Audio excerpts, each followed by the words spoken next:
Buenas tardes a todos, bienvenidos a la presentación del número 15 de Periférica, a este edificio tan emblemático de la Universidad de Cádiz, que es el edificio de la Bomba y Constitución 1812. Ahora, saben ustedes, desde que conmemoramos el hecho de la Constitución, el aniversario, el bicentenario, pues le renombramos a este edificio como Constitución de 1812.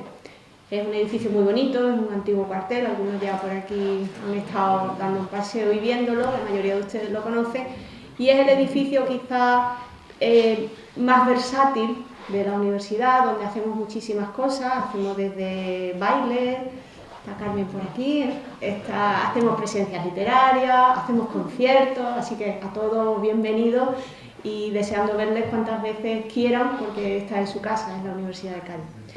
Bueno, pues después de 15 números, lo que significa 15 años, Periférica, revista para el análisis de la cultura y el territorio, persiste en su objetivo de aportar visiones periféricas sobre el fenómeno sociocultural con el objeto de convertirse en una herramienta útil tanto para los profesionales como para los ciudadanos implicados e interesados en la cultura. Este número 15, que hoy presentamos aquí en la Universidad de Cádiz en colaboración con el proyecto Atalaya, no debemos olvidarnos que contamos con un gran aliado, la Consejería de Economía, Innovación, Ciencia y Empleo de la Junta de Andalucía, pues aporta un flamante marco en el que se envuelven a discutir, razonar, debatir asuntos y prismas en torno al hecho cultural, reforzando su perspectiva internacional a través de un número doble. Muchos de ustedes han llegado y han comentado pues, qué grueso es el libro, bueno, pues es un número doble, y tomando como base la estructura habitual de la revista siempre tiene esa estructura que son ideas, temas y experiencias. En este número 15, en estos apartados, se le suma una entrevista de Eduardo Miralles con Alfonso Martínez, que sigue al apartado de ideas, donde figura un artículo titulado Pasado sin futuro, futuro sin pasado, de Eduardo Subirats. En el apartado de temas se incluyen los artículos sobre las políticas de lo público en el arte, la fotografía, los derechos culturales en Iberoamérica, la participación ciudadana y la regeneración política, la formación de gestores culturales en España, la cultura en Cádiz durante la transición y los medios públicos locales en Andalucía, suscrito por especialistas como Jorge Luis Marzo, Alberto Martín, Tomás Pérez, Enrique Buerés, Ana Luz Castillo, Enrique del Álamo, Víctor Manuel Marí, Belén Macías, Francisco Cañete y Gonzalo Ceballos. Dos extensos monográficos sobre la gestión cultural en América Latina y los derechos culturales, pues conforman una columna vertebral en la que se analizan aspectos relacionados con el pasado, el presente y sobre todo con el futuro de ambos marcos temáticos. Por su parte, el bloque Experiencia ofrece artículos sobre proyectos culturales diversos ampliados en un bloque ligado a experiencias de economía y gestión de la cultura. La sección Fuera de contexto y un anuncio que invita a indagar en el manual web de apoyo a la gestión cultural del Observatorio Cultural del Proyecto Atalaya completan el número 15, convertido en el número doble, gracias a casi 550 páginas, con el que Periférica enriquece su bagaje como centro de exposición y reflexión cultural. Bueno, pues esta presentación es además una excusa para tener en Cádiz al escritor que me acompaña, Gregorio Morán, autor de un puñado de libros fundamentales para interpretar la historia cultural y política de la España contemporánea, y el último de ellos, El cura y los mandarines, Historia no oficial del bosque de los letrados, Cultura y política en España 1962-1996. Supone un admirable ejemplo de su visión crítica y analítica del periodismo, y quisiera, en nombre de todos los que están aquí, en el nombre de los cargos institucionales, darle la bienvenida a esta Universidad de Cádiz, que se sienta reconfortado, acogido y bienvenido. Gregorio Morán estará presentado por Francisco Vázquez, que como ustedes saben, o la mayoría conocen, es catedrático de Filosofía de la Universidad de Cádiz. Y bueno, como no han venido la mayoría a escucharme a mí, sino a ver el libro, a ojear esta revista bonita y a ver este diálogo, a asistir al diálogo, pues les cedo ahora el protagonismo en este acto para que comiencen este diálogo. Y antes me parece obligado, y creo que es de agradecido, dicen que es de bien nacido ser agradecido, pues agradecerle a la colaboración a la librería Manuel de Falla, allí tienen el expositor que han colocado, porque su aportación ha sido imprescindible para que la presencia del escritor Gregorio Morán en la Universidad de Cádiz pues podamos disfrutarla todos los presentes. Pues sin más, darle las gracias a todos, bienvenidos y espero que disfruten de este coloquio. Diálogo.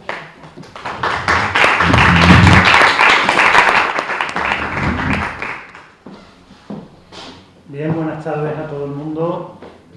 De entrada quería agradecer a Gregorio Morán que haya querido estar en este acto de presentación del número 15 de la revista Periférica, porque casi no hay mejor modo de presentar una revista dedicada a la cultura que hacerlo mediante un diálogo con una persona que tanto trabajo y que tanto tiempo ha dedicado a desentrañar el territorio de la cultura española y de la política española, al menos entre el periodo que va desde la Guerra Civil hasta el apogeo del Partido Socialista, podríamos decir. Tengo que decir de entrada que Gregorio Morán ha sido un elemento, y también se lo quiero agradecer, fundamental, casi yo diría un estímulo clave para el desarrollo de nuestro propio equipo de investigación. Digamos que, si no en el método, sí en el espíritu, algunos de los libros de Gregorio Morán, en concreto Miseria y Grandeza del Partido Comunista de España y El maestro en el Erial, fueron decisivos para que nosotros decidiéramos dar un cambio de marcha en la forma de escribir la historia de la filosofía en nuestro país. De una historia de la filosofía muy centrada en los textos, muy internalista, a una historia social de la filosofía que daba mucha importancia a elementos como el capital académico, como el capital político, religioso, en las trayectorias intelectuales de los pensadores. Y esto, donde lo vimos por primera vez, y nos dio mucho que hablar y muchas discusiones entre nosotros, fue en el maestro en el Erial. Aquí hay algunos compañeros que forman parte de ese equipo y que, bueno, pues pueden corroborar lo que estoy diciendo. Y finalmente, ya a título personal, quisiera agradecerle pues los ratos tan magníficos que he pasado leyendo los trabajos de Gregorio Morán. Recuerdo concretamente la lectura de algunos pasajes del maestro en el Erial, donde describía los congresos de filosofía en pleno nacional catolicismo, enumerando con detalle los participantes, los títulos pomposos, todo el ceremonial de las discusiones, toda la parafernalia del régimen que acompañaba esas celebraciones, y recuerdo cómo me reía solo en mi casa, tumbado en el sofá a carcajadas, leyendo esas descripciones tan minuciosas del ritual de los filósofos en ese momento negro de la filosofía española. Aunque lo he conocido realmente en persona esta mañana, Gregorio Morán es alguien muy inquieto, muy polifacético, ha sido estudiante de arte dramático, ha sido guionista de cine, sobre todo periodista y escritor. Sus sabatinas en La Vanguardia son un punto de referencia obligado.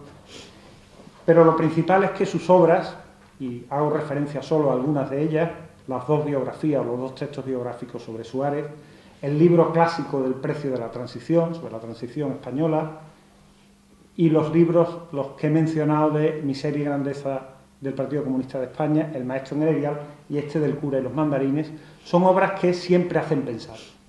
Y pensar, como me enseñó mi maestro Canguilhem, es pensar contra, es pensar a contracorriente. Por eso me parece que si hay una faceta que destaca, en la que destaca Gregorio Morán, es la de investigador. Tiene una verdadera vocación de investigador, y esto se ve en el hecho de que algunos de sus trabajos, él lo menciona en la introducción al cura y los mandarines, él sabe muy bien cómo han empezado con un plan inicial determinado que luego ha tenido que trastocar, caso del cura y los mandarines o del maestro en el Erial, ¿no? Y esto es señal del temple de investigador, que es un temple aventurero. Uno sabe dónde se inicia el recorrido, pero no sabe dónde va a terminar y tiene que cambiar continuamente de dirección. Y aterrizando ya más concretamente en la obra reciente, que aquí un poco nos convoca, que es el cura y los mandarines, hay que señalar que este texto no es un análisis sociológico o histórico al uso. Está muy alejado de ese talante frío, helado, distanciado, de esa grisura, que es un término que a él le gusta mucho utilizar, que caracteriza las monografías académicas sobre el mundo intelectual. Tampoco tiene nada que ver con esas panorámicas rituales que se hacen muchas veces dentro del mundo universitario, sobre la situación de la cultura y de la inteligencia española en el periodo que va desde el tardofranquismo hasta el fin del apogeo socialista. No es una especie de panorámica bien intencionada que hace reverencias a izquierda y a derecha y que tiene un tono en general de complacencia lacayuna, que se estila mucho en este país en ese tipo de presentaciones de conjunto. Lo que es en su trabajo, en un sentido fuerte, es una valoración global de la cultura en sentido amplio. Acoge no solamente la literatura, también las artes plásticas, también el pensamiento, también la filosofía. Es una valoración global de la cultura, de la intelectualidad española en ese periodo que antes he señalado, es decir, una cronología que va aproximadamente desde el año 62, que es un año umbral en su texto, hasta el comienzo del declive del Partido Socialista, hasta el año 96, es el periodo que abarca su trabajo, y es un texto que realiza aportaciones muy importantes. Desde luego, como digo, no tiene ningún tono complaciente. Al ser una valoración, coloca a cada uno en su sitio, y esto implica contrastar las posiciones de los intelectuales españoles en el universo creativo y político de la época, contrastarlas con lo que cada uno ya es por facto ha predicado acerca de su propia trayectoria. Claro, el resultado es que muchas autoestimas quedan tocadas, quedan heridas. No hace falta mencionar las peripecias de la edición del libro que él señala en la introducción, que son testimonios de esas autoestimas heridas. Pero es un libro que se asienta en una gran sabiduría. Hay un esfuerzo de información vastísimo, de una década, en una sensibilidad muy fuerte ante la injusticia, y también es muy importante esto en los textos en general que yo conozco de Gregorio Morán, con muchísimo sentido del humor.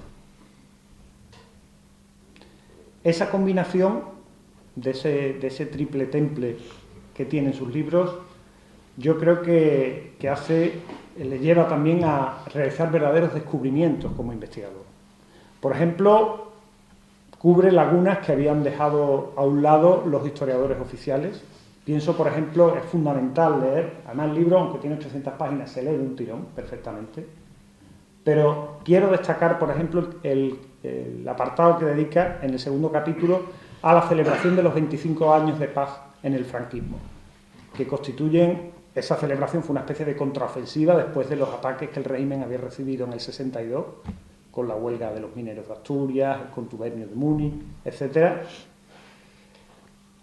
Destaco también el apartado que dedica a la celebración del Carlos III, las conmemoraciones de Carlos III y la Ilustración en el momento de apogeo del Partido Socialista en el año 88, que está en la quinta parte de su libro, que también ya abarca una época muy próxima y no tocada con los historiadores, sobre todo porque implica comprometerse de una manera intensa, como él hace sin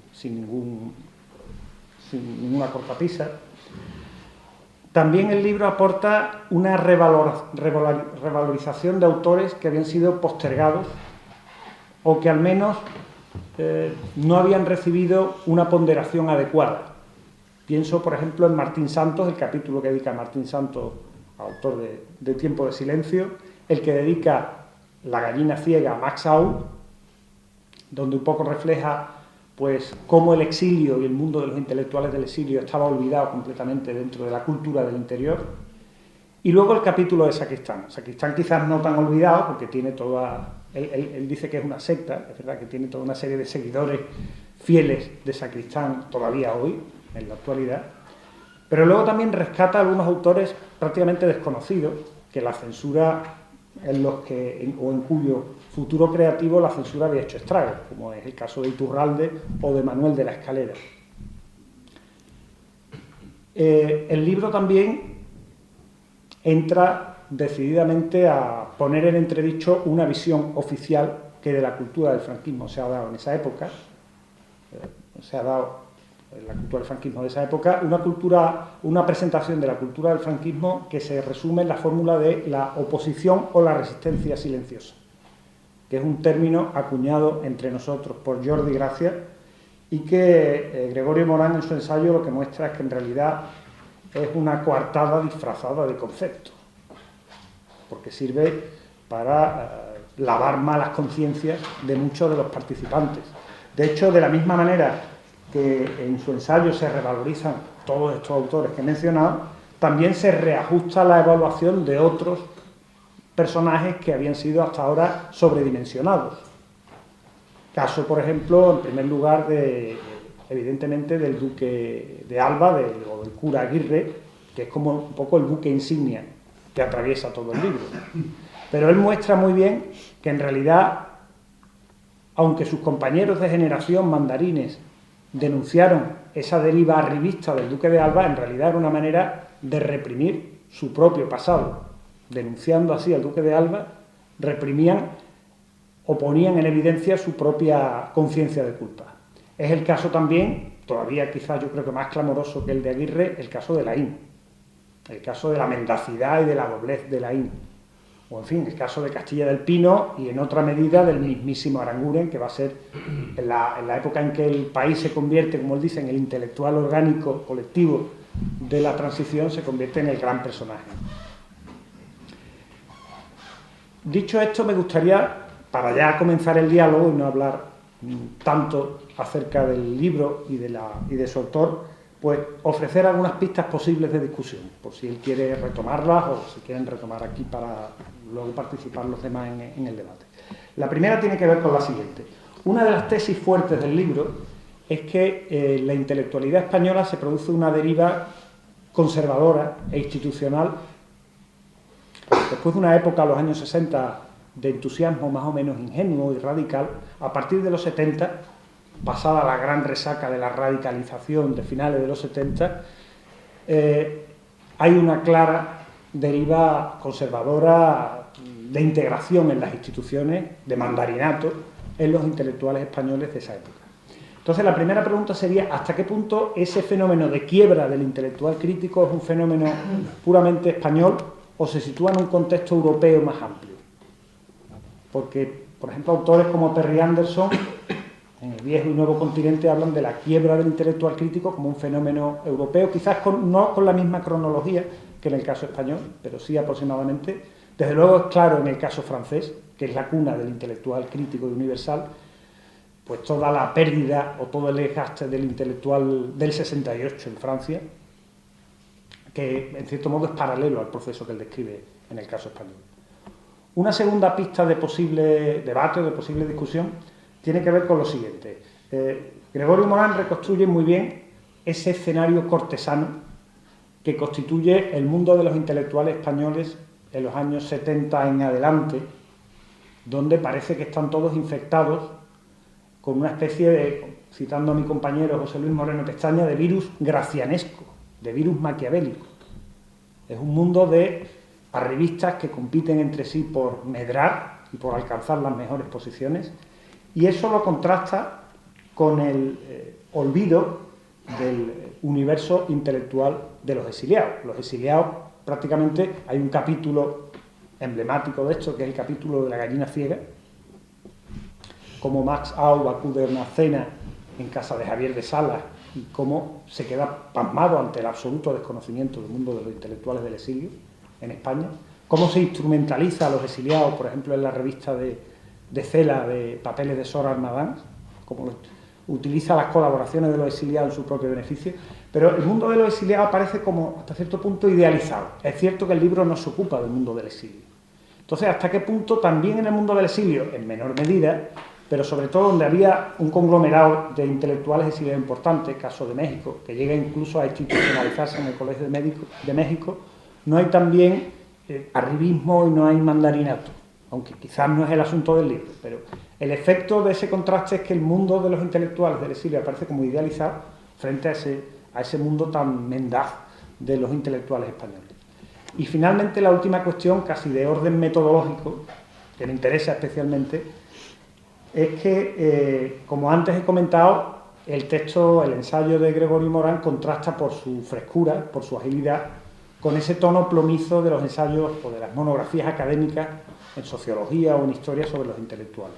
Sin embargo, su trabajo recurre bastante a los trabajos académicos. Entonces, la pregunta sería, ¿hasta qué punto, más allá de las rivalidades o de las visiones maniqueas, es posible una colaboración y en qué términos se puede plantear entre el ensayo más mundano, como el que representa El cura y los mandarines, de Gregorio Morán, y los trabajos de corte académico, de corte más universitario? Si eso es posible, si es completamente incompatible, en fin, ¿qué relaciones puede haber? Y con esto ya termino mi intervención. Muchas gracias. Ya dejo a Gregorio la palabra y luego para que entremos en discusión. ¿Qué botón hay que tocar? Aquí, Este. No, creo que debe ser el otro. El otro. Ah, es el otro. Bueno, en primer lugar, buenas tardes. Y empiezo por el capítulo de los agradecimientos. En primer lugar, evidentemente, a la vicerrectora por su presentación, la invitación, el lugar. Esto de la bomba me ha llenado de... esto, cuando yo cuente en Barcelona que presenté el libro en un lugar que se llamaba La Bomba, esto no se lo van a creer, quiero decir que ahora pensarán que es otra broma de las mías, ¿no? Y la verdad es que necesito que alguien me lo certifique luego con un papel para poder dar fe de este acto absolutamente insólito. Me parece además que intelectualmente es muy importante esto de que un lugar se llame La Bomba, sin mayores trascendencias, porque en un mundo tan plano en general como es el mundo académico, grisáceo, como suelo decir yo de vez en cuando, pues esto es la bomba, quiero decir, esto es algo magnífico, y por lo tanto agradezco a todos los que han hecho posible este acto, ¿no? Y que tenga yo la ocasión de explicarme y presentar el libro. Por supuesto agradezco la organización y agradezco venir a Cádiz. No es fácil desde Barcelona cuando no es verano, que en verano debe ser más fácil, pero cuando no es verano resulta bastante difícil las comunicaciones, pero bueno, la verdad es que la universidad ha conseguido allanar todas las dificultades y por eso estoy aquí. Agradezco también al profesor Vázquez que siendo como es un modelo de académico, tiene la audacia casi diríamos temeraria, ya es catedrático, no le pueden echar, de presentarme a mí, quiero decir que es esto, vamos, yo recuerdo que el libro, uno de los últimos libros, solamente lo pude presentar en una universidad española porque el rector era amigo mío, que era la UNED de Valencia, y tengo mi honor que los únicos dos sitios donde lo presenté fue en Valencia y en Londres, porque conozco a Paul Preston y me había convocado a Londres. Eso de decir Valencia y Londres, esto también es otro lujo. Ahora debo añadir La Bomba, ¿no? Les agradezco además el hecho de que estén aquí en un tema tan poco seductor, digámoslo así, como es tratar del mundo de la cultura, los mandarines y el periodo del franquismo. Antes de pasar prácticamente a comentar las sugerencias de Francisco Vázquez, claro, hacer un libro de esas características, Vázquez dice con gran optimismo que se le da un tirón, es decir, confío que ustedes sean pacientes y que, bueno, pueden hacer pausas, que es decir, para la publicidad, todas las que quieran, pero yo creo que no es un trabajo académico, eso es evidente. Y casi empezaría por su última cuestión, que es posible relacionar el tipo de ensayo académico, en general, pues tesis doctorales o con un libro de las características de los que yo hago, pues sinceramente no es posible. ¿Por qué no es posible? Hombre, yo puedo hacer estos libros porque no tengo ninguna aspiración académica. Es decir, si después de escribir ya con el primer libro no hubiera alcanzado evidentemente ni el magisterio en un pueblo de la provincia de Huelva, por decir un sitio cercano, ¿entiendes?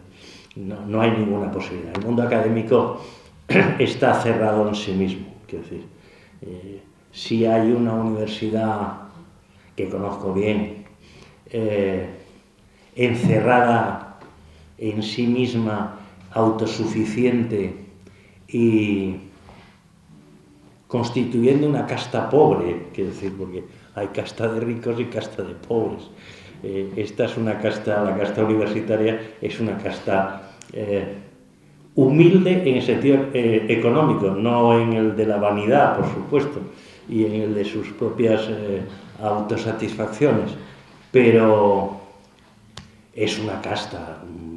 Cualquiera que intente meter el dedo o criticarlo, es decir, el día que se plantee una reforma del cuerpo de catedráticos, eso será peor que el mundo de los jueces y los magistrados, o parecido.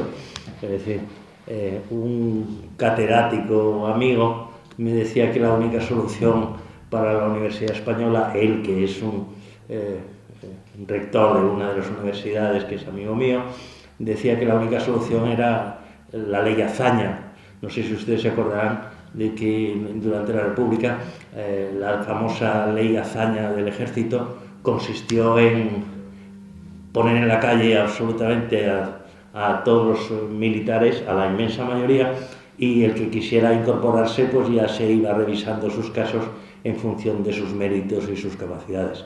Si alguien se imagina la introducción de la ley Azaña en la Universidad Española en un momento como este, sería, vamos, una provocación. Yo creo que incluso, ya que estamos así, como en familia, yo creo que una de las grandes, para mí, lo digo porque me cae muy bien y me parece el grupo de Podemos tiene todos mis apoyos. El único aspecto que me parece siempre inquietante es la procedencia académica, que esto me llena de zozobra,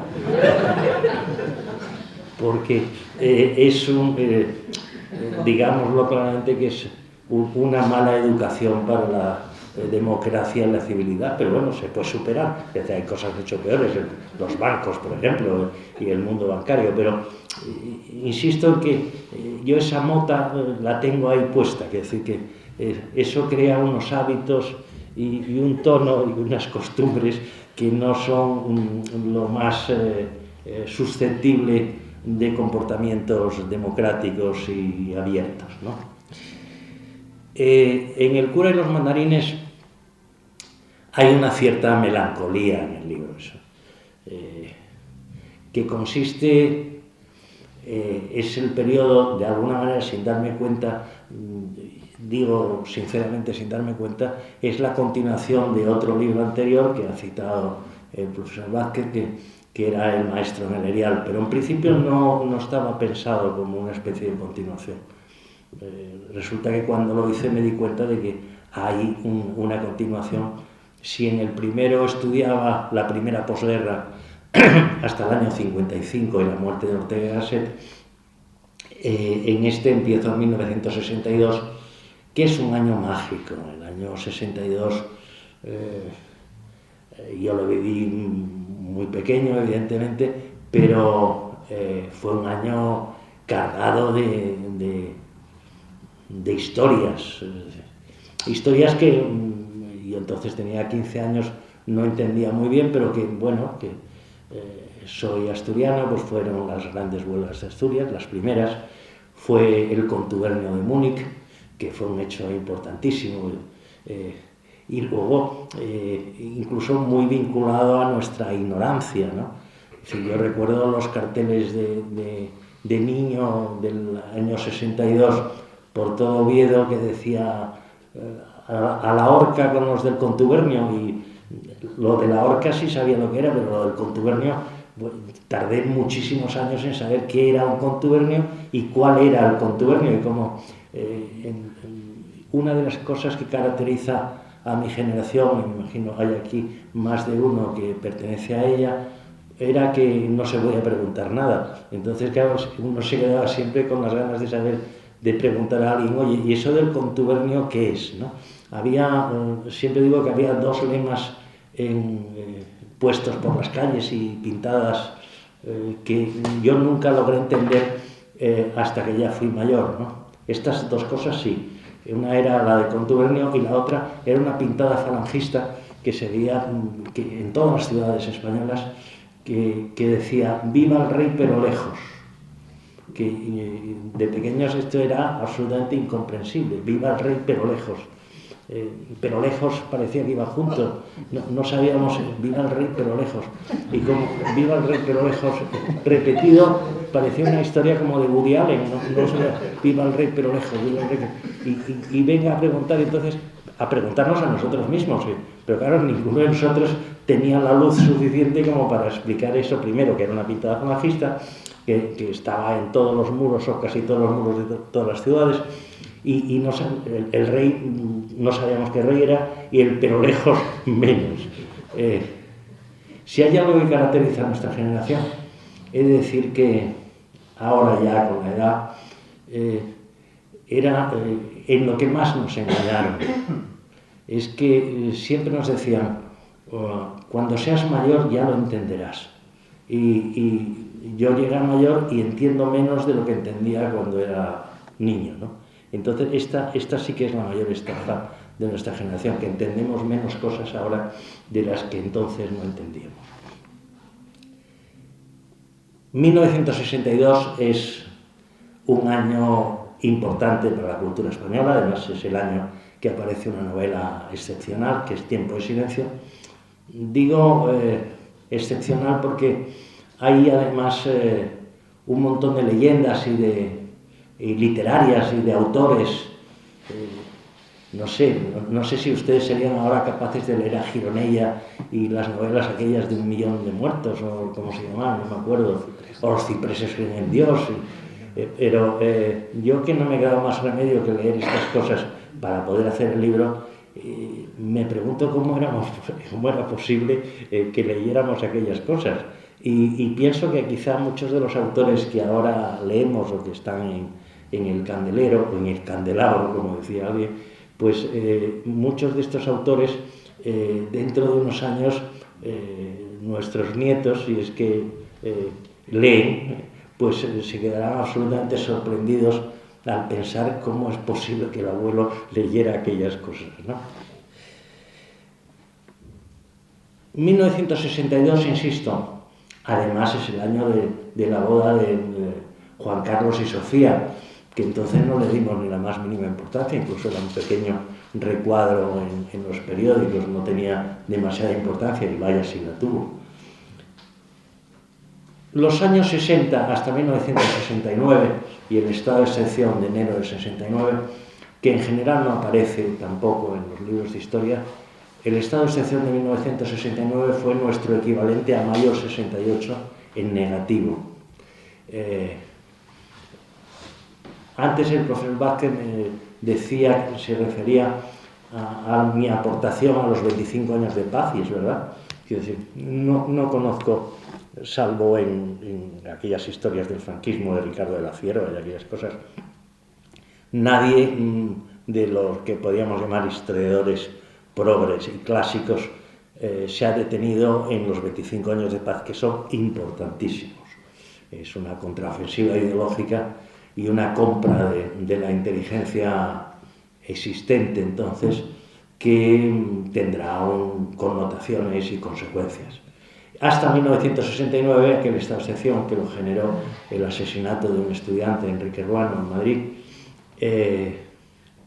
que fue un estado de excepción que afectó a muy poca gente, frente a lo que la gente a veces piensa, fue un estado de excepción muy selectivo, pero muy bien pensado. Es decir, que las 500, 600 personas que se vieron afectadas por aquel estado de excepción, en general los estados de excepción afectaban a millares, aquel afectó a unos 500, 600, que en términos no está mal, pero no era una gran racha y castigo, pero estuvo muy bien seleccionado porque afectó a profesores, sobre todo a intelectuales, profesores de universidad, que no se distinguían por su especial animosidad frente al franquismo. Sencillamente eran gente liberales, gente bastante moderada.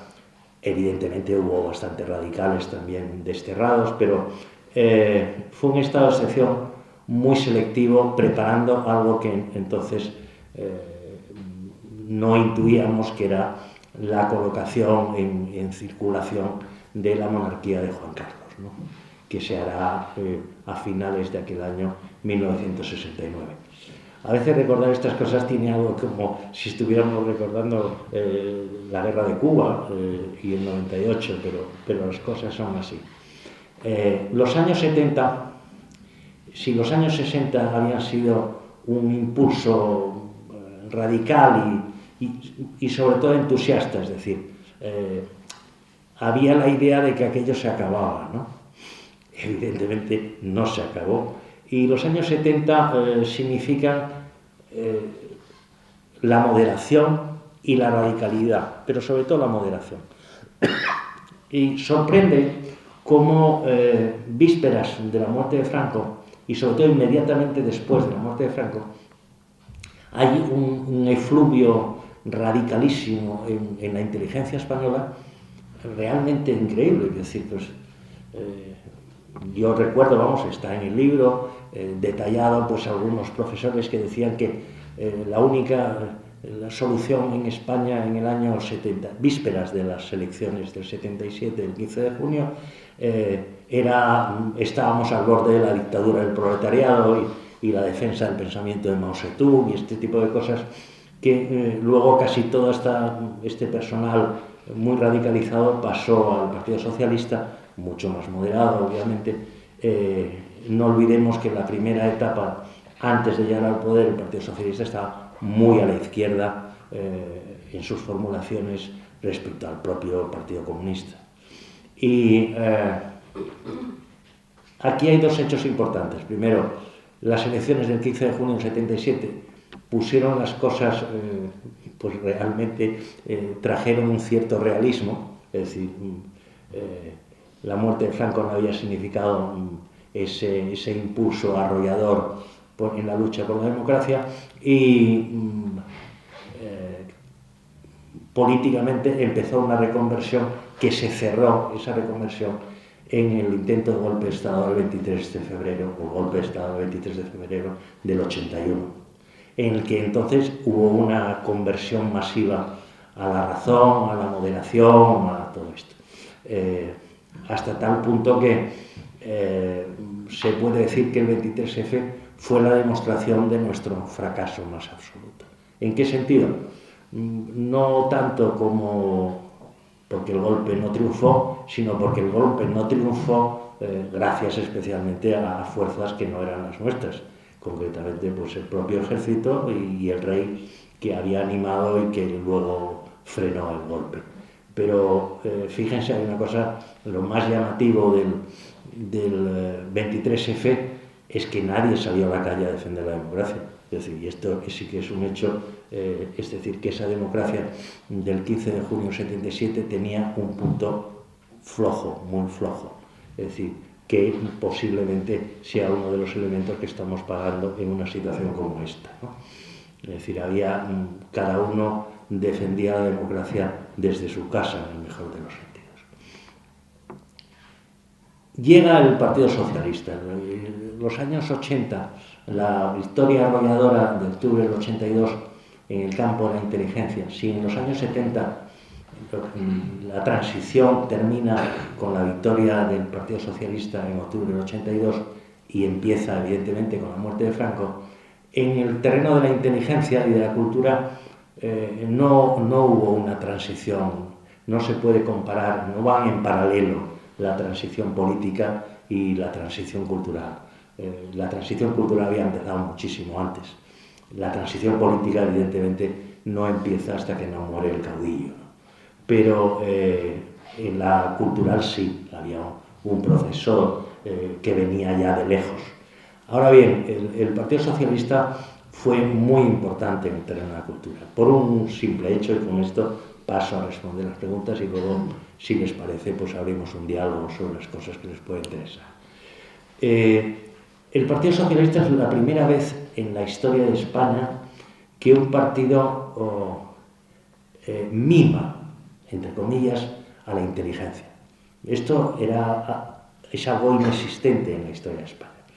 En general, se señala a Carlos III como un defensor de la Ilustración. Carlos III, como sabe cualquiera que haya estudiado en serio esa época, era analfabeto y lo único que sabía era cazar y rezar. No, ninguna otra actividad se le conoce de tipo intelectual. Pero florecieron una serie de ilustrados y el Partido Socialista recoge en una exposición que yo relato con cierta minuciosidad en el libro, el que los nuevos ilustrados, sin Carlos III en este caso, en este caso con el tándem Felipe Guerra y Mahler y el mundo de Machado y todas aquellas cosas de la época, por primera vez se preocupa y mima a la inteligencia. Esto produjo en el campo de la cultura algo absolutamente insólito. La seducción y el atractivo que tuvo el Partido Socialista hacia la inteligencia cultural y la inteligencia crítica fue apoteósico. No solamente hubo conversiones fulminantes hacia el Partido Socialista, que luego se pagarían evidentemente en el famoso referéndum de la OTAN, pero es verdad que nunca en la Moncloa o nunca en el Pardo se les ocurría montar una bodeguilla, es decir, aquellas cosas de las invitaciones a la inteligencia, a la cultura, promoverla. No éramos muy ricos, pero la verdad es que para la cultura hubo mucho dinero y creo que desde Barcelona hasta Cádiz todo el mundo recogió su parte de economía distribuida en el mundo de la cultura. Aquello fue un festín, digámoslo así. Un festín desde el poder, y claro, esto tiene consecuencias pues muy negativas, no para el poder, pero sí para la inteligencia. Yo termino el libro en 1996 con el final del Partido Socialista, aunque hago un pequeño apéndice porque el personaje que es el hilo conductor, que es Jesús Aguirre, posteriormente duque de Alba, muere más tarde. Pero bueno, prácticamente el último acto así de trascendencia fue la famosa exposición del 92, si la memoria no me falla, de Sevilla, en la cual él colaboró. Es decir, que prácticamente era ya un hombre en trance de fallecimiento. Respecto a lo que, para terminar,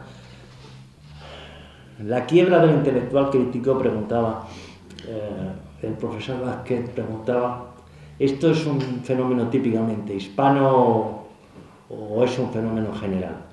Hombre, yo creo que es un fenómeno general. Lo que ocurre es que hay unas características españolas clarísimas. Por ejemplo, está en el mismo título decir que el cura y los mandarines, claro, sugiere, bueno, los mandarines chinos, sugiere sobre todo, evidentemente, el libro de Simón de Beauvoir, de los mandarines, que es un libro importante, pero fíjense, en los mandarines que cita Simón de Beauvoir y que se refiere a ellos después de la Segunda Guerra Mundial, son mandarines de verdad, es decir, es Jean-Paul Sartre, es Albert Camus, es ella misma, Simone de Beauvoir, son Gimson, hay una estela de mandarines culturales trascendentales en la historia de la cultura, no solamente francesa, sino europea. Bueno, nuestros mandarines eran de Franchino el mandarín, quiere decir que era una cosa mucho más modesta, mucho más, en Cataluña dirían casulana, mucho más sencilla, aunque las pretensiones evidentemente fueran más grandes aún que las de Sartre.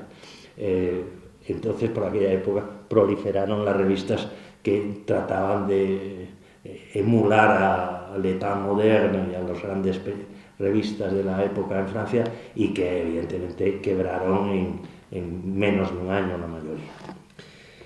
El intelectual crítico no ha desaparecido. Lo que ocurre es que la influencia social del intelectual crítico se ha reducido muchísimo. Es decir, hoy tiene mucho más influencia esta fórmula nueva del intelectual tertuliano, que es una variante también muy española, que es esta ductilidad de que uno puede hablar del Golfo, de Irak, del petróleo, de la economía, de la política, de lo que sea, de geografía o de meteorología. Esta ductilidad intelectual del tertuliano, esto es una aportación española, no sé si a la historia de la cultura, pero sí que historiadores futuros, que no seré yo, deberían reseñarla como muy importante. Entre otras cosas porque su influencia es muy superior a la que podemos tener el profesor Vázquez y yo, entre otras cosas, por supuesto. El mundo del exilio, esta es la última que me queda porque las demás están respondidas. El mundo del exilio se divide en dos, para ser así brutal de explicación. Los que murieron antes de que se muriera Franco y los que se murieron después. En la historia son muy importantes los supervivientes. El superviviente es el que escribe la historia. Cuando se dice los vencedores son los que escriben la historia, bueno, los supervivientes de los vencedores, ni siquiera los vencedores, son los supervivientes de los vencedores. Y en general suelen hacer unas memorias absolutamente falaces que nadie puede discutir porque todos sus compañeros están todos muertos. No voy a citar casos porque en el libro cito más de uno, vinculados además al mundo andaluz, más de uno también, al mundo de Andalucía y al de Madrid y al de Barcelona, claro. Esto es terrible porque nuestra confianza en el superviviente, nuestra candidez, esa ingenuidad de pensar que el superviviente es objetivo por naturaleza, pues no, es mentira, al contrario. Si hay una persona, eso que decían los griegos, de que los dioses a quienes aman de verdad los matan jóvenes, pues aplicado el cuento a los supervivientes sería terrible. Es decir, yo tengo la teoría de que para ser centenario, creo que aquí no hay ningún centenario todavía,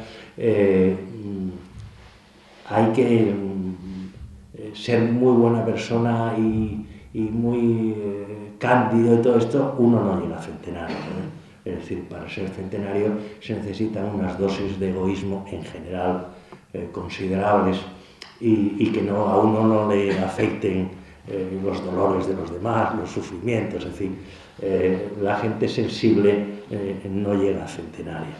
Entonces, esto aplicado en el caso de los supervivientes es demoledor porque, claro, esas memorias que se han escrito desde la de Laín Entralo del año 76 hasta las más recientes, exigen una revisión, sobre todo por parte de aquellos que de alguna manera éramos misdundis, camareros, digámoslo así, en aquellas épocas, pero que los camareros son muy importantes porque los camareros escuchan las conversaciones y ven el comportamiento de la gente y tal. Yo en este sentido pues, empecé muy joven en la pelea política en un partido clandestino, entonces esas cosas pues marcan el oído, quiere decir que uno va escuchando y oyendo y registrando. Y entonces claro, cuando luego uno lee las memorias y recuerda aquellos momentos en los que uno servía de camarero, pues dice, hombre, esto no fue así. Pero claro, es muy difícil, como un camarero se enfrenta al dueño de la cafetería. Esto es muy complicado. Entonces, esto es uno de los aspectos más complicados y yo creo más audaces y casi temerarios del libro. Por lo tanto, yo les animo, aunque no sea tan fácil a lo mejor como el profesor Vázquez dice que se le puede leer de un tirón, ojalá, pero yo creo que tiene una lectura fácil. Es la negación de lo académico, debo decirlo, en el sentido, como no tiene que pasar por unas oposiciones ni por una serie de personajes afectados en el libro, así que si yo intentara, insisto, unas oposiciones, es que sería, no sé en qué gremio podría incluirme, pero por supuesto en el de las letras hispánicas o la filosofía, de seguro que no. Por lo tanto, bueno, esto es lo que hay, este es un libro, les animo a leerlo y les animo sobre todo a discutir sobre él porque es una aportación sobre los ángulos negros o oscuros o la cantidad de agujeros negros que hay en nuestra cultura, que está llena de agujeros negros. Incluso el propio franquismo, nosotros creíamos que sabíamos más o menos y cada vez me convenzo más de la cantidad de agujeros negros que hay en la propia historia del franquismo. Les agradezco mucho su presencia y estoy aquí dispuesto a responder a lo que me pregunten. Gracias.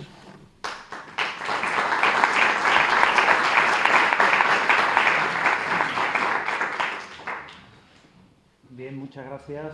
Vamos a abrir ahora un turno de intervenciones por si alguien quiere hacer alguna observación o pedir alguna aclaración o lo que sea. Sí. A mí no me cabe duda y siempre me he admirado que usted iba para actor. Un conocido común me dijo hace mucho tiempo que usted había pertenecido a un grupo mítico Dice usted bien, sí. de teatro. Le informaron muy bien. Por eso, me parece que esa componente, y ahora la hemos podido comprobar todos los que le hemos escuchado, es importante. Y mi pregunta iría es importante, digamos, para su manera de su alocución, ¿no? ¿Eso es positivo o negativo? Lo digo como algo positivo, yo soy actor.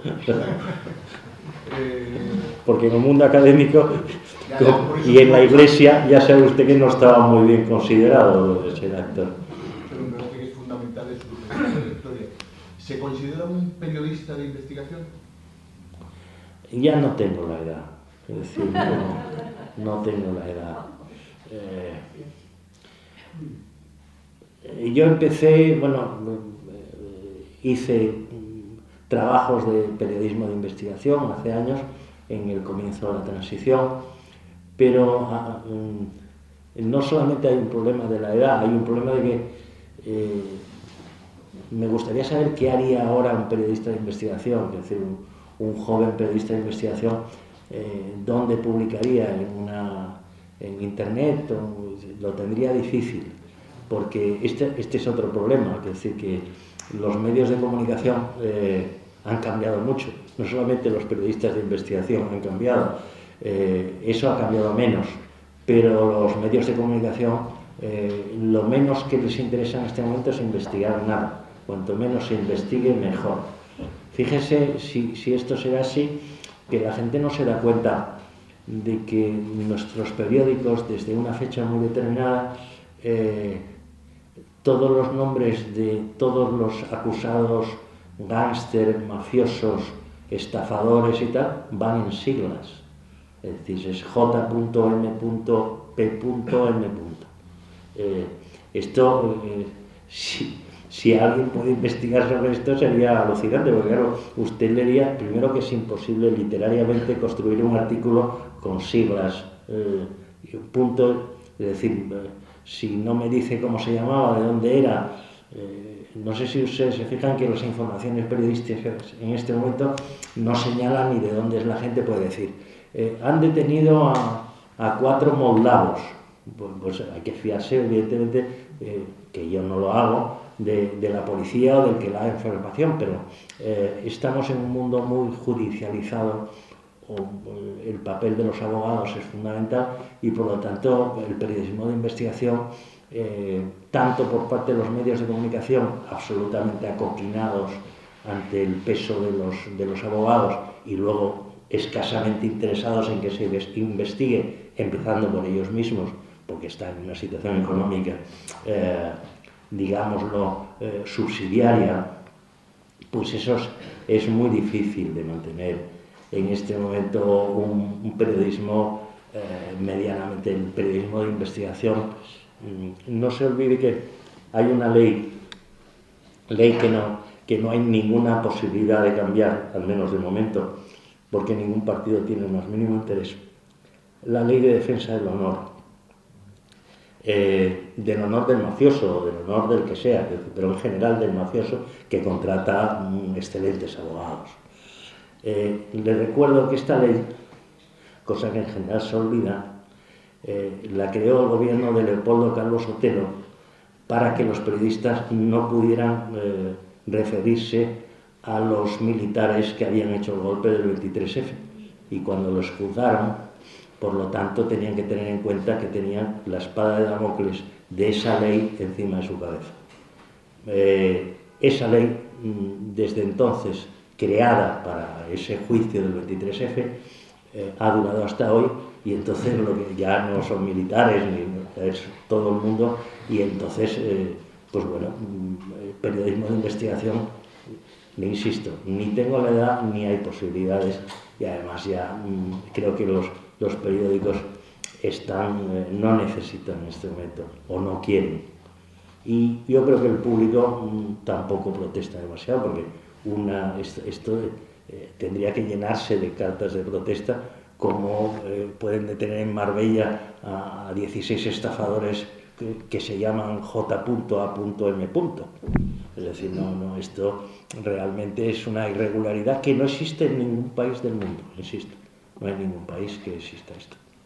En todo caso, usted ha estado cerca de tener que publicar este libro en una web.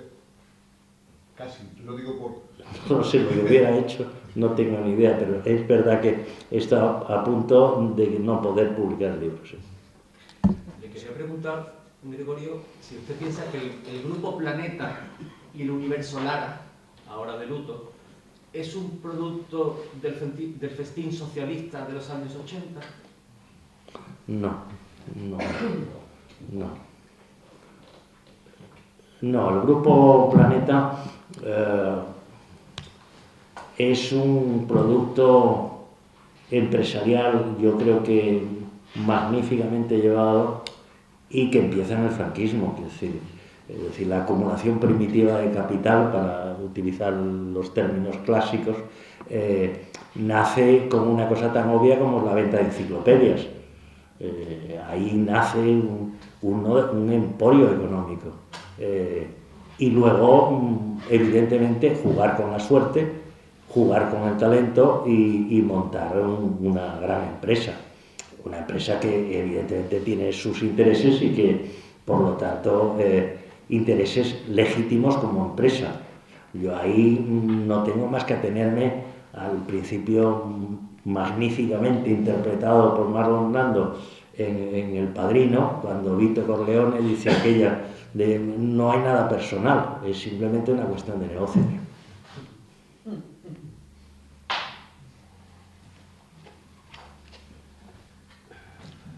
¿Alguna cuestión más? Sí. Bien, sí. Yo estoy leyendo tu libro, ¿no? Estoy ahora unos 25 años de paz, ¿no? Entonces he dicho una cosa que me ha interesado, ¿no? Sobre el recuerdo, ¿no? Lo que cuando éramos pequeños, ¿no? Nos decían que cuando seas mayor, pues ya entenderás las cosas, ¿no? Yo ahora soy mayor, ¿no? Y tu libro me ha ayudado a entender muchas cosas, ¿no? Y yo he venido a este acto para agradecértelo, especialmente, ¿no? Yo en el 62 tenía 11 años, vivía en Manresa, una ciudad gris, más gris que los académicos que tú retratas, ¿no? Conozco muy bien Manresa. Bien, pues yo vivía en Manresa, ¿no? Bueno, en unas circunstancias personales y en un contexto en el que, bueno, no se entendía nada, Lo único que se entendía era la disciplina del colegio, lo que ordenaban, en mi caso, los hermanos maristas de La Salle, y la supervivencia como niño en un contexto de una tristeza, digamos, bueno, más o menos hiriente, dolorosa, etcétera, con algunas alegrías, ¿no? Por supuesto, porque la infancia también tiene alguna cosa de esas, pero a lo largo del tiempo, pues me ha gustado buscar claves, ¿no? Intentar buscar claves históricas, ¿no? que me retrotrajeran a ese pasado para entender esas cosas que me decían también a mí, cuando seas mayor entenderás, ¿no? Y tu libro no lo estoy leyendo del tirón, lo estoy leyendo en el tren a trocitos, porque me gusta leerlo, digamos, poquito a poco, ¿no? Porque es tan intenso, ¿no? Y tiene un relato que yo no he encontrado en los grises académicos. No estoy hablando por Paco, que es de lo que no lo catalogo dentro de los grises, ¿no? Y, no sé, estoy pendiente, estoy todos los días en el recorrido que hago en tren desde Cádiz a Santa María, que es los ratitos libres que tengo, apasionado. Por internet, que salió, que me parece que salieron una serie de se pudo comprar por internet cuando publicó Planeta, después, o eso leí, después yo lo compré en papel y me lo leí todo lo rápido que pude porque disfruté muchísimo con el libro. Pero yo creo que en el libro realmente hay una cosa que no se señala, pero no porque se señale por desconocimiento, sino que es una conclusión a la que yo he llegado después de haberlo leído. Y es que, a ver, muchos de los intelectuales que se radicalizaron en los años 60 o en los finales de los 50 son en realidad muy jóvenes y vienen de familias falangistas. Cuando empieza la democracia y cuando por los años 80 y 90 les llega la madurez. Y es lógico que viniendo de ese tipo de familias y desde luego abandonando la juventud, pues se convirtieran en personas conservadoras, volvieran un poquito a su nido. Y yo creo que no solo un fenómeno español, sino que es un fenómeno que se produjo en Francia con el 68, o las personas que se manifestaron en Berkeley, que estaban en la izquierda americana. Y por otra parte, me gustaría hacerle otra pregunta, la visión, da una visión muy negativa de Castilla del Pino. En el libro se da una visión muy, muy negativa. Y me gustaría preguntarle por qué. Y no es que yo sea defensor de Castilla del Pino ni nada, sino simplemente pues, por curiosidad.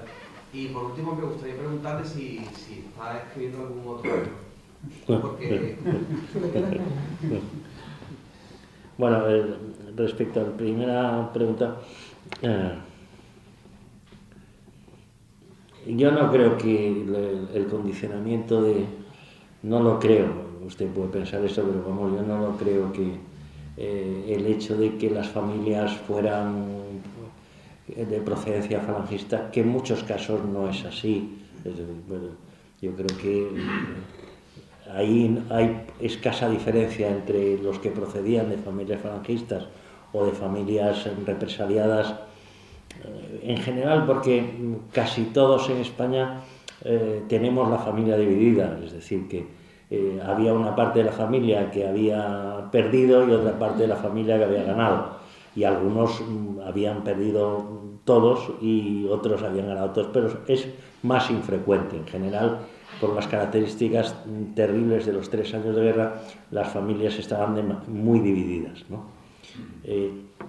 Y yo creo que la involución, por llamarlo así, de una parte de la inteligencia, claro, el argumento que usted dice es peligroso de aplicar, porque es el argumento de los abuelos, esto de decir, bueno, cuando seas mayor te harás conservador, que es, bueno, pues no lo sé, yo me he hecho mayor y la verdad es que no lo detecto demasiado, pero puede ser, no sé,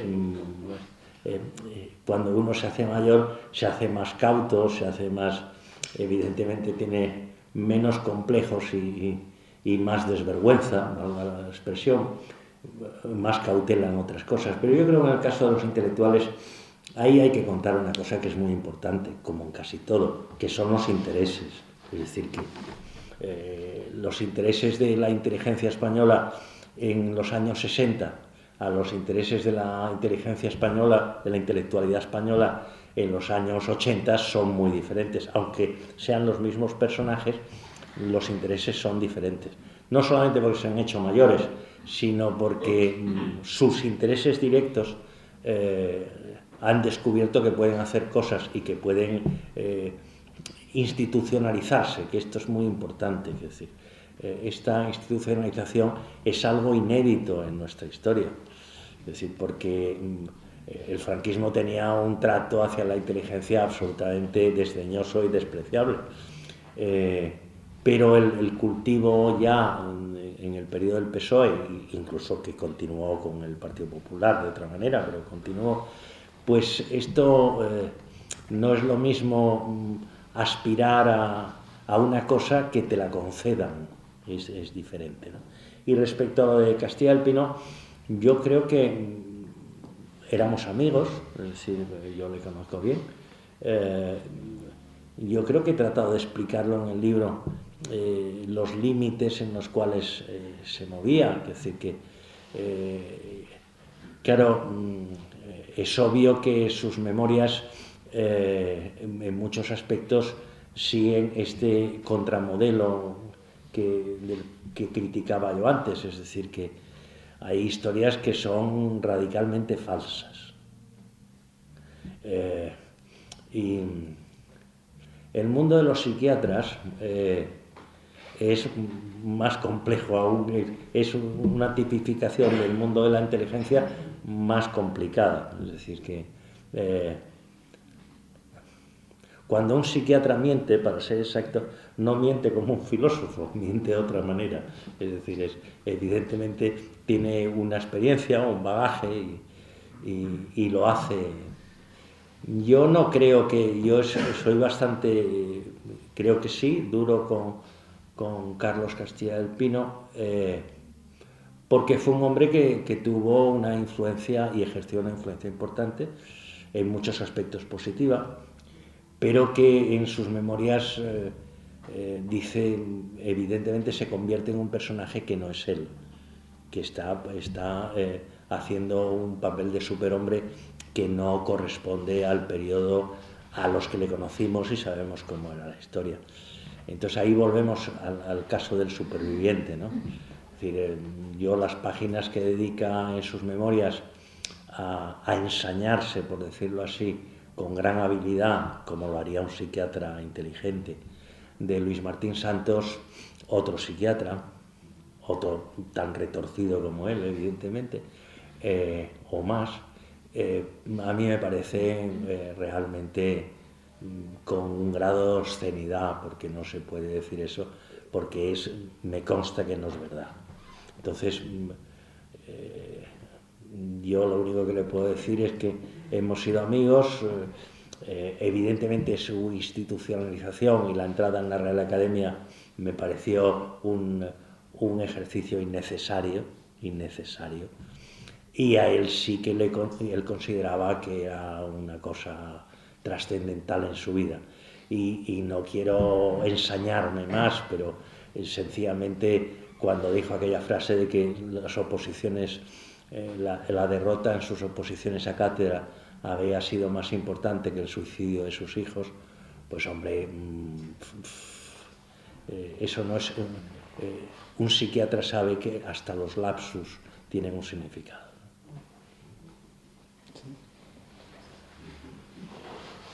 Buenas tardes. Yo no he leído el libro, pero ahora ojeándolo, se me ocurre una pregunta. La semana pasada estuvo aquí, en esta misma casa, Antonio Hernández, y entre otras cosas nos hablaba de su último libro, Premio Nacional de Poesía, Nueva York después de muerto. Después, en unas copas que estuvimos después del acto, pues hablábamos de Luis Rosales, y él decía, ¿cómo es posible que todavía, a estas alturas, se relacione la muerte de Lorca con Luis Rosales? Bueno, pues ahora, mientras empezaba el acto, me encuentro con un texto suyo que tan solo me gustaría, y termino mi intervención preguntándole su opinión sobre Luis Rosales y lo que aquí aparece de una manera un poco no clara, diría yo, ¿no? Dice usted en la página 446, no podía faltar Luis Rosales, ex poeta, como le califica Aus, director a la sazón de los cuadernos hispanoamericanos y otros múltiples ganapanes oficiales. Antiguo amigo de Aus, falangista de la primera hora, complicado, por omisión, en el fusilamiento de García Lorca. Realmente no entiendo la frase, discúlpeme.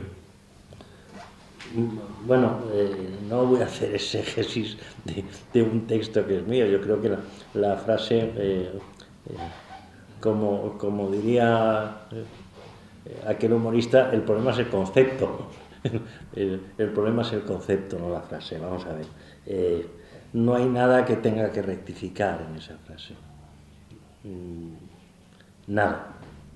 Es decir, conocí a Rosales, en esta mi condición de actor y camarero, quiero decir que, y esto ayuda mucho. Evidentemente es un poeta que había pasado su época. Es decir, cuando yo describo esto, es un poeta de la primera época. Yo creo que Panero padre, me refiero, que lo cultivó y que le ayudó y tal, pues fue muy importante para el caso de Rosales. Yo creo que por omisión tiene una responsabilidad. Claro, ahí está hombre, yo no querría hoy aquí hacer trabajo evidentemente de casquería, que se dice en castizo, ¿no? Es decir, abrir vientres, corazones y hígados. Pero claro, el grupo de cuadernos hispanoamericanos en el cual estaba Félix Grande, Hernández, dirigidos por Rosales, que les acunaba a todos económicamente, pues en el sentido de que era el ganapán de muchos ellos, legítimo por otra parte, que se faltaría más. Pero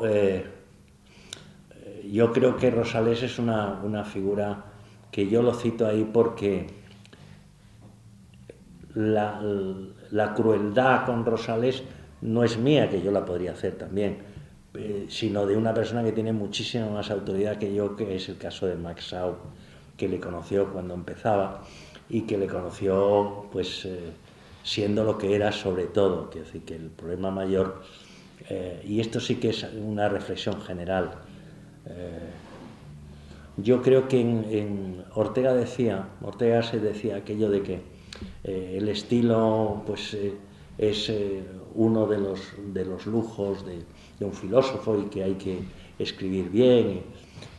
Yo añado a esta idea orteguiana algo que había en Unamuno y que era muy importante.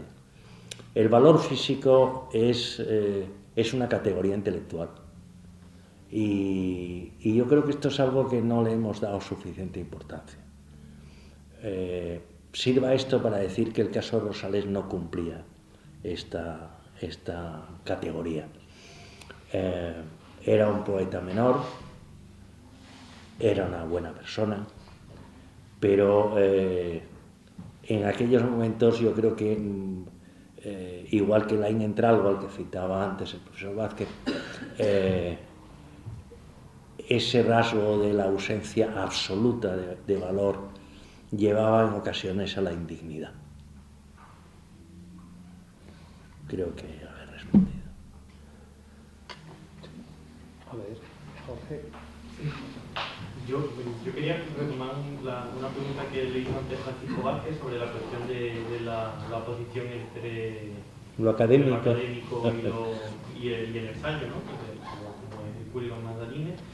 Y porque la respuesta que usted ha dado ha dicho que hay una incompatibilidad absoluta, ¿no? Principalmente por el hecho de que un texto académico tiene que cumplir con una serie de servidumbre por aquellos que lo van a juzgar, es decir, por aquellos que ocupan puestos importantes dentro del ámbito académico y que obligan al autor de alguna manera o a autocensurarse o a sufrir una sanción por parte de aquellas personas que se ven un poco expuestas en el libro, ¿no?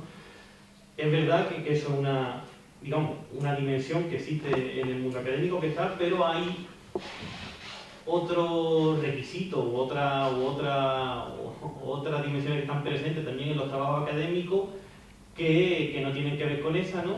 Y que quizá, y entiendo yo que también están en oposición con lo que usted ha escrito, ¿no? Por ejemplo, pienso en el capítulo que hay sobre el Grupo de Santander durante los 50, a finales de los 40, durante los 50, que es una descripción pues muy interesante sobre cómo se constituye una especie de unidad generacional, cómo van ascendiendo de manera muy también como colectiva, asistiendo a los mismos actos, una descripción muy precisa del ambiente de sociabilidad. Y ahí veo, y eso me parece que en ese sentido no es incompatible en absoluto con un trabajo académico, pero hay una cosa que sí me llama la atención, que es cómo, además de eso, encuentro en su texto, en el libro, una especie digamos, de calificación constante de situar a las personas desde su punto de vista, entiendo yo, como de su afinidad personal, ¿no? Como, por ejemplo, el caso de José Hierro, ¿no? Que, según entiendo yo, porque yo no conozco la trayectoria, pero según entiendo yo de lo que cuenta usted en el libro, tiene un proceso muy similar de integración en el mundo intelectual y, de alguna manera, en mi lectura, veo que usted lo salva por una trayectoria militante o personal previa, ¿no? Entonces, por continuar con la historia de la oposición, desde el punto de vista académico, entiendo yo que sería incompatible introducir ese juicio moral a la hora de salvar a una persona que, por lo demás, desde el punto de vista de su integración intelectual, comparte todos los rasgos, es decir, puesta a condenarlo sería igualmente condenable que cualquiera de los otros. Y la cuestión sería, ¿hay que condenarlo? ¿Qué aporta eso al libro? ¿Qué aporta eso al relato? ¿No? Esa sería un poco la pregunta. Sí, claro. Es que no es lo mismo haber estudiado en la Universidad de Navarra, y digo por caso, quiero decir, o haber sido falangista, quiero decir, que haber sido condenado a muerte. Esto condiciona la vida de una persona, quiero decir que esto es un rasgo, no es un rasgo biográfico que merezca una nota a pie de página. Es decir, es un hecho que condiciona su vida y que además José Hierro, pues prácticamente desde la mitad de la guerra, que es su detención en Santander, hasta que el Opus le echa una mano, es un hombre con una espada de Damocles encima, es decir, que es su propia vida. Es decir, eso hay que ser consciente de lo que eso significa. Es decir, y cuando digo su propia vida, significa que tiene que abandonar Santander e ir a vivir primero a Valencia, porque salir a la calle puede significar un paseo. Es decir, y luego esto, que es un rasgo que va más allá de una biografía común y que nos exige un estudio del personaje con mayor detalle, porque eso condiciona una vida, es que Pepe Hierro es un gran poeta. Es decir, si además de esto añadimos este otro elemento, incluso en los momentos de vida más vinculada al Opus Dei, por decirlo así, no porque estuviera en el Opus Dei, sino porque Pérez Enviz y el grupo del Opus detectó en él un hombre que podía ayudarles en muchas cosas y le dio trabajo, algo tan obvio como esto, es decir, le hizo crítico de arte, etcétera, etcétera. Pero incluso en estos momentos, en esos momentos que podríamos decir de complicidad, sigue siendo un gran poeta. Entonces, claro, es decir,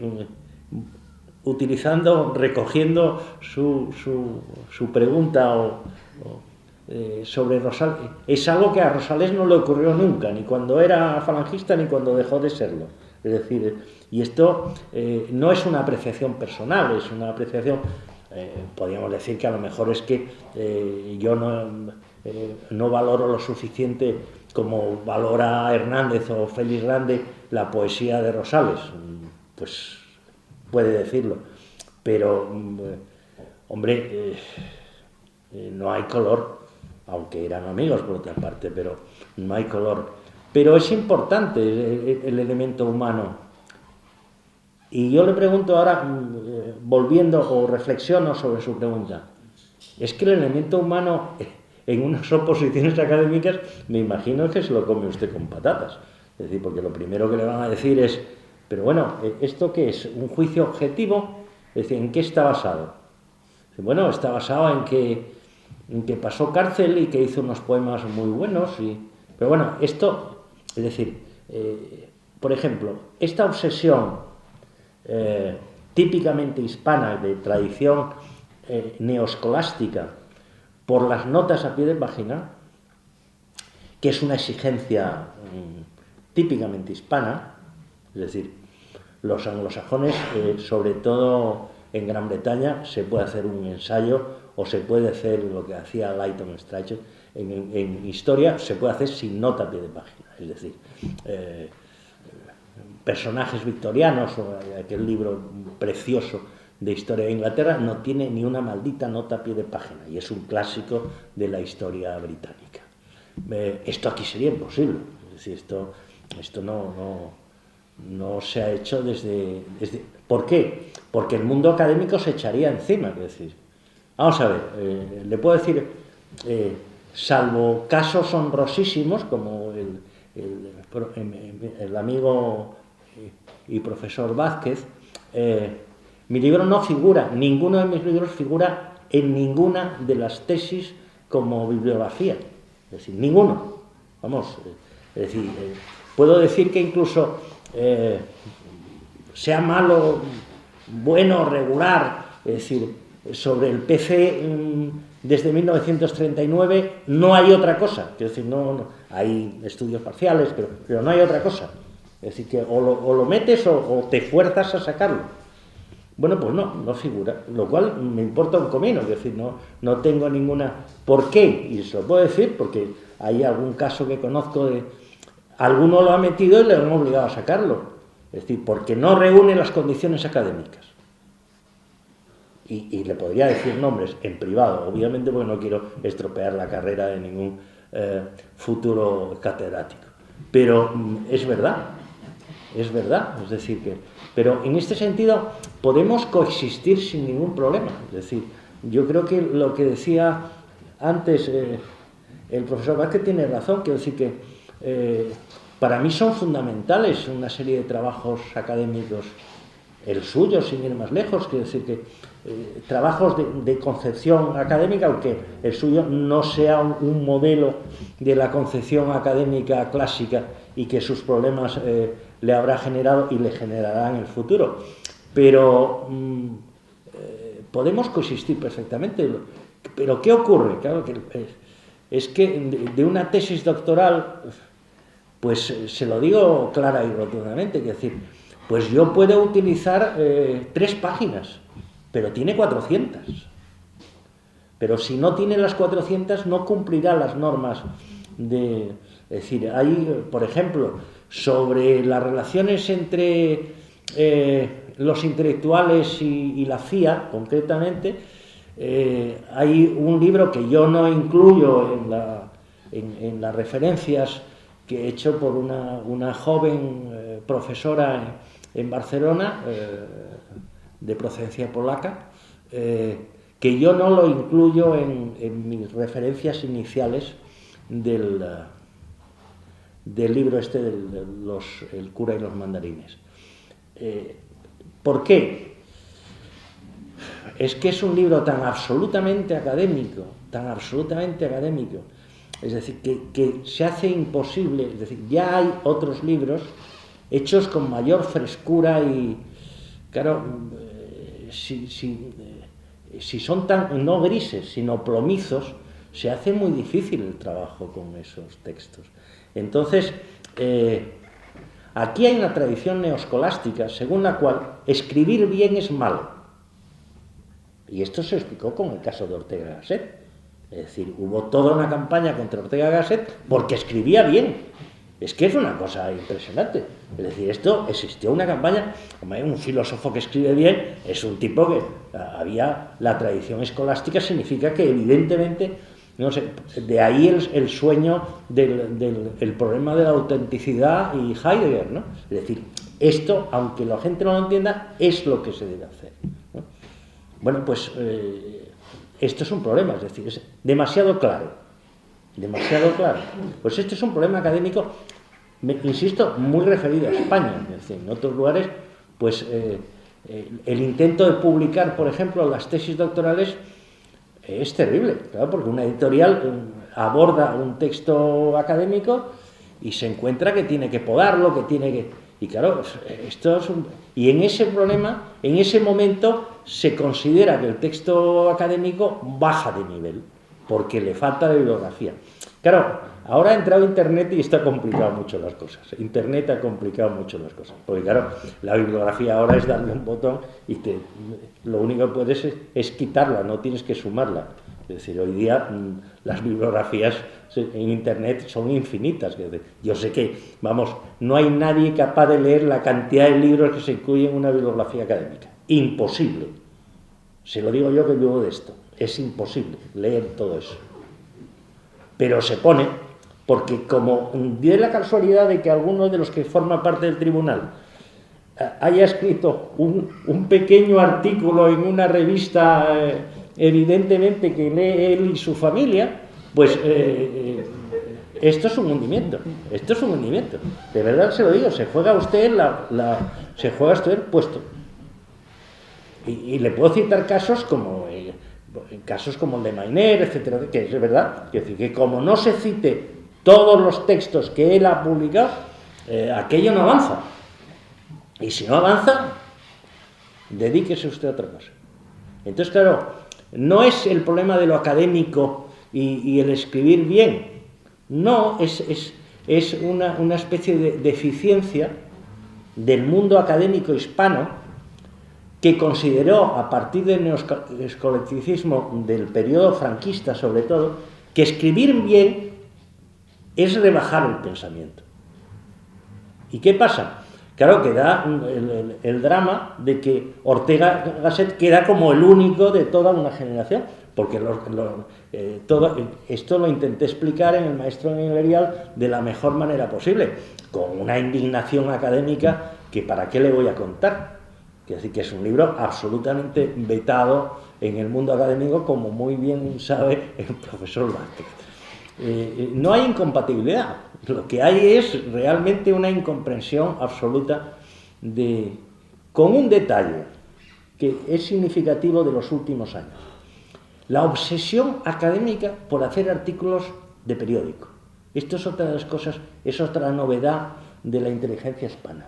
Es decir, todos aquellos obsesos por el rigor académico, las 444 notas a pie de página, la bibliografía absolutamente exhaustiva, se matan por hacer un artículo en el periódico. Con lo cual, uno pregunta, bueno, primero que hacer un artículo en un periódico no es fácil, se lo digo yo que vivo de eso, es decir, no es nada fácil. Y que están escritos en general con los pies, me refiero a estos catedráticos metidos a periodista o a analista político o lo que usted quiera.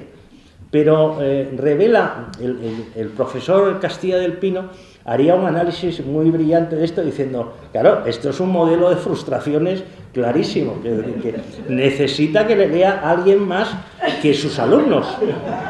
¿Me explico? Entonces, claro, esto es una frustración. Entonces, claro, las frustraciones no entran en el ámbito académico, entran en el ámbito de la psiquiatría o del psicoanálisis. Sí, lo que quisiera preguntarle, en el fondo precisamente lo que acaba de decir, ¿no? Por una parte la buena escritura, pero por otra parte y al mismo tiempo el sentido del humor. El papel del sentido del humor que va unido... Eso está prohibido por la ley. Es decir, sentido del humor en académico, es que yo me imagino, perdone que le interrumpa, pero es que me imagino, vamos, no he escuchado tropecientas sesiones de oposiciones como espectador.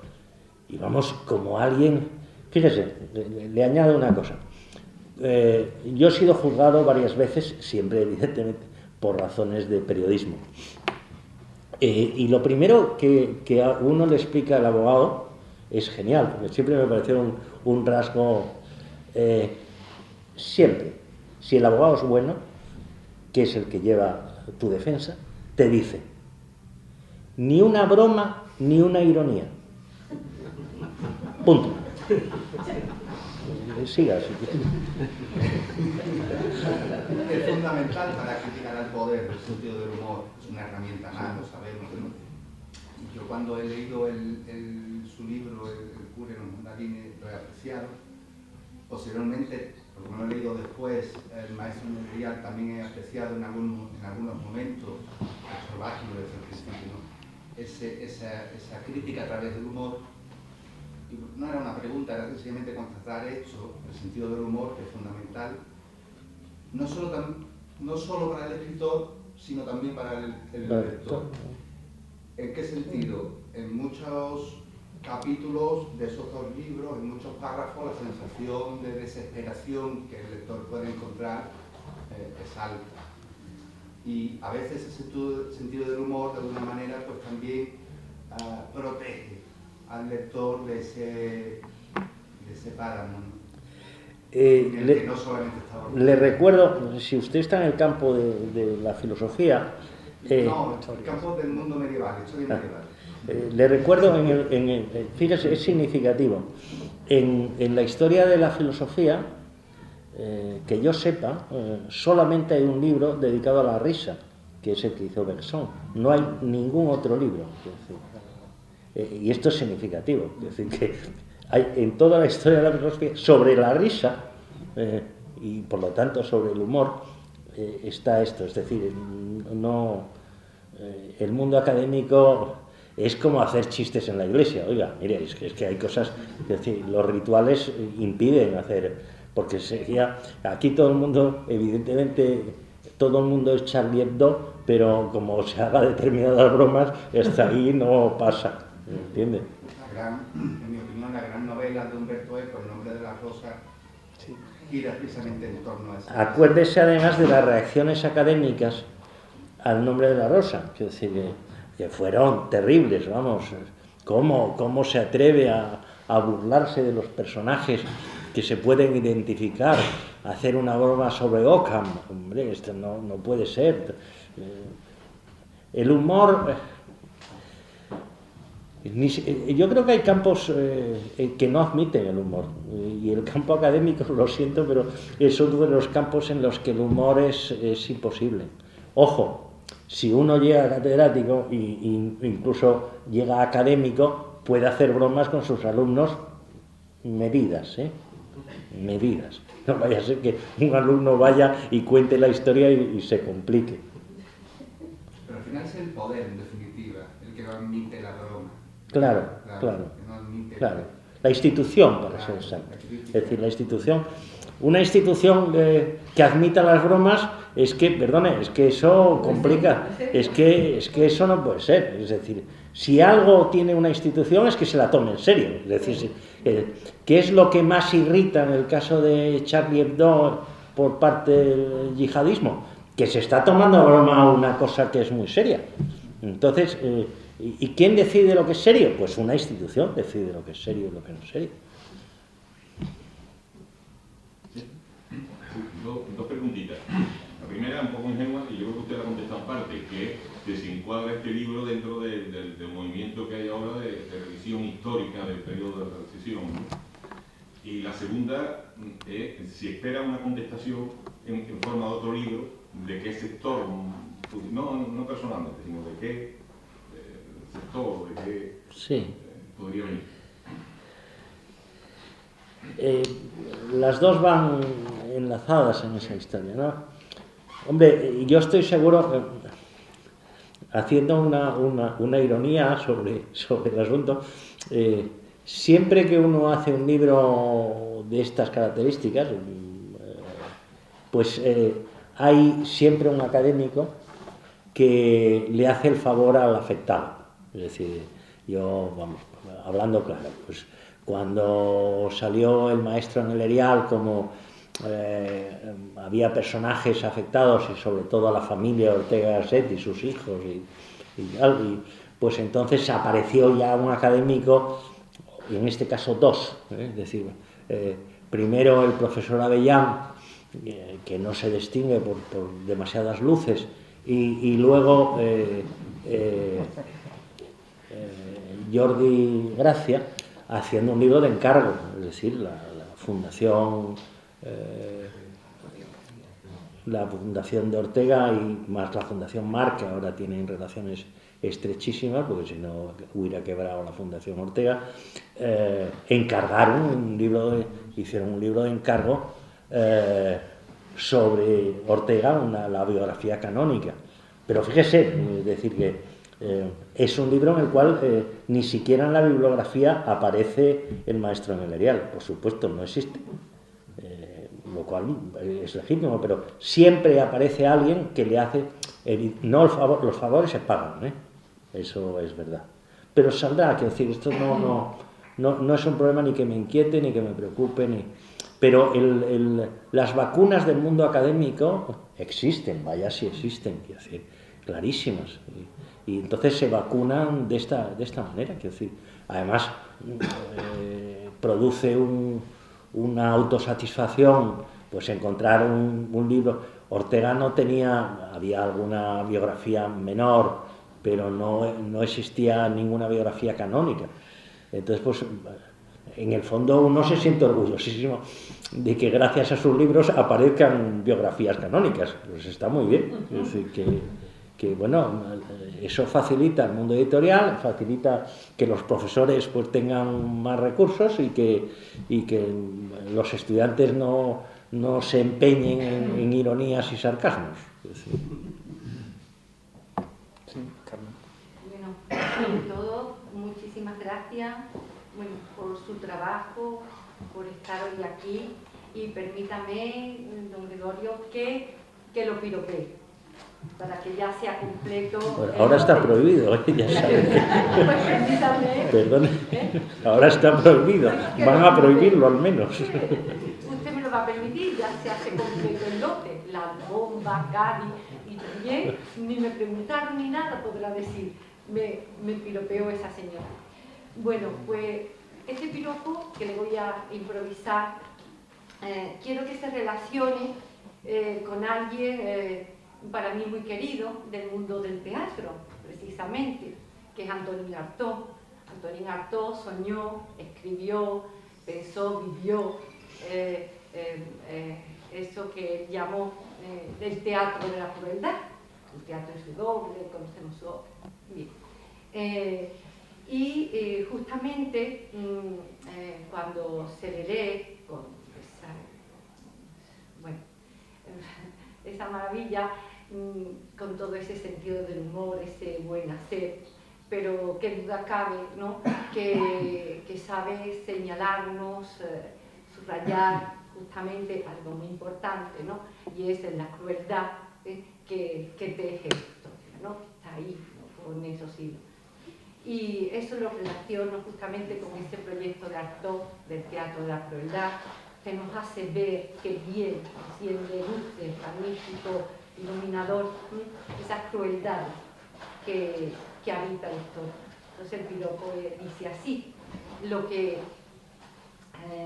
en su ausencia, digamos, en ese desplazamiento que tuvo, que perdió el teatro, lo ganó la historia. Y además, qué suerte nuestra historia. Muchas gracias. No, gracias a usted, no tengo absolutamente nada que decir. Vamos, tiene amnistía absoluta. Por supuesto, si hay algún problema legal, vamos, yo estoy dispuesto a sentarme una vez más en el banquillo sin ningún problema, lleno de orgullo y satisfacción.